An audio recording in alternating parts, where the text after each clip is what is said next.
Moi j'ai envie de prendre une tapette et de l'écraser. Voilà, c'est ça le sentiment. En plus je le vois dans le ciel, chaque fois qu'on a nos amis au téléphone, on l'entend aussi. On a envie de soit de tirer un coup de dent, soit, vous savez, les moustiques, on les tue avec une tapette. Voilà. En fait, Zanana, c'est quelque chose qui a à voir avec le bruit du moustique. C'est une intrusion qui vient agresser le corps, agresser la tête. Alors bien évidemment, la nuit, c'est encore pire, parce que la nuit, c'est effectivement des moments où on demande du calme, du silence, et ce bruit-là, il est là tout le temps, quoi. Tout le temps. Ben, on ne dort pas. On ne peut pas dormir parce que ce moustique qui vous rentre dans la tête, et alors on le cherche partout, on ne le trouve pas. Il ne s'agit pas d'insomnie. L'insomnie, c'est quand on est préoccupé par une idée ou par quelque chose qui fait que ça va nous amener à une autre idée et puis on va refaire sa vie dans la nuit. C'est ça une insomnie. Mais là, c'est pas de l'insomnie, c'est de l'effraction. C'est de l'effraction, c'est-à-dire que c'est quelque chose qui vient t'empêcher de dormir. Et c'est pas quelque chose qui vient de l'intérieur de toi, c'est quelque chose qui vient de l'extérieur de toi et qui rentre dans toi. Ça rend fou.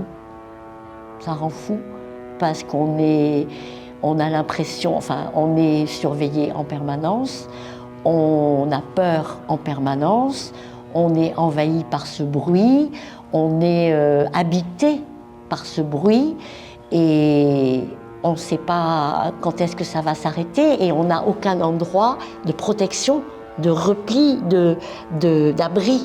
Il n'y a pas d'abri possible. Voilà. Parce que on apprend quand même que l'être humain, pour se sentir détendu ou calme, il a besoin d'un espace vital autour de lui qui ne soit pas forcément fracturé. Si quelqu'un qu'on ne connaît pas dans la rue va s'approcher trop près de vous, on va être bousculé. Enfin, il a franchi mon espace vital. Et là, tout ça, ça explose. Ça explose tout ça. Il n'y a plus aucun espace vital où effectivement les témoignages de nos amis sont allés jusqu'à dire, je ne sais pas, vous êtes derrière la fenêtre, là, le drone il vient jusque t'observer à l'intérieur de chez toi. Attaqué par tous les bouts. Par tous les bouts. Alors, tué, affamé, assoiffé, surveillé, dérangé, tous les bouts, tout est bon. J'avais eu cette histoire avec une amie donc, qui est de Gaza et qui à l'époque était venue en France avec les enfants quand c'était encore possible de quitter Gaza et les enfants n'arrivaient pas à dormir la nuit parce qu'il n'y avait pas le bruit des drones, il n'y avait pas le bruit de Zanana. Et s'était rendu compte que c'était ça qui empêchait les enfants de dormir. Il y a à un moment donné un atelier avec des enfants et les enfants ils n'arrêtent pas de faire le bruit. Et c'est quelque chose qui est devenu, qui fait partie de leur corps, de leur tête, de leur vie. C'est comme un terrain d'expérimentation. Expérimenter toutes ces nouvelles technologies qui sont des technologies de déshumanisation complète de ce que c'est que l'intégrité d'un être humain. Voilà. Je pense que quand on est sur une pente de cet ordre-là, la personne qui le fait peut devenir folle aussi. Hein. Il y a une forme de jouissance, bien sûr, bien sûr. Bien sûr, mais on raconte bien qu'après des guerres, combien de soldats se font soigner parce qu'ils ne s'en sortent pas, parce que ce qu'ils ont fait, ils ne le supportent pas, parce que c'est quelque chose qui est profondément anti-humain. Anti-humain.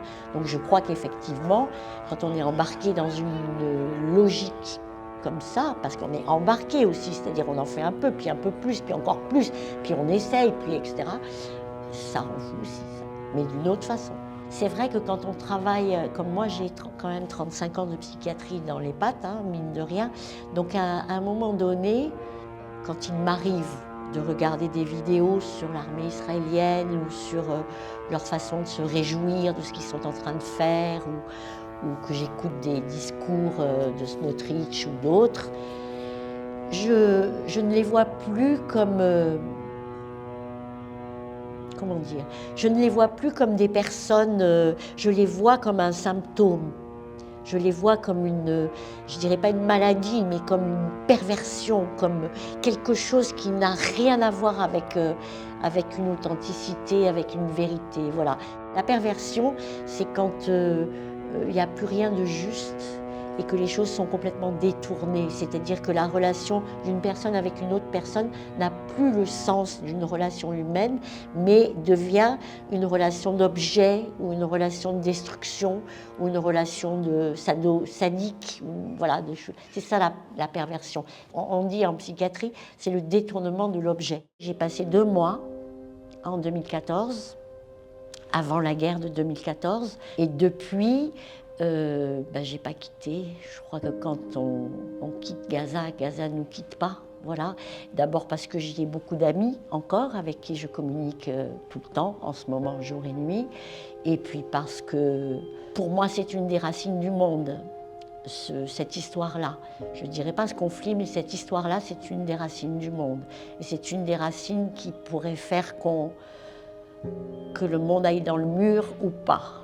Voilà, c'est de nous aussi qu'il est question dans ce qui est en train de se passer maintenant à Gaza.